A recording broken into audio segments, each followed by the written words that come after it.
Ez giyiştim nav duhoke bajarê bi nûr û reng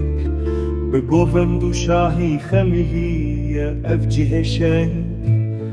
Gelê min ranebin serbestî şêrîne Bi kinava warê me duhoka bi rengî Zaxo hekar di nav deştê navdar de Axewa me da mezin cihê mêrxasa Musîl û hewlêr bi bedewî û xweşikî Dixemilînin bajarê me bûka behdînanê Silêmanî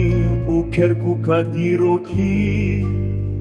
Urmiye û Mehabat, Sinê û Kirmaşan, Balê û gundê Lorî Bajarê şadin di nav baxçê gulan e Ez gihîştim nav duhokê bajarê bi nûr û reng Bi govend û şahî xemilîye ev cihê şeng Gelê min ranebin serbestî şêrîne Bi kinava warê me duhoka bi rengî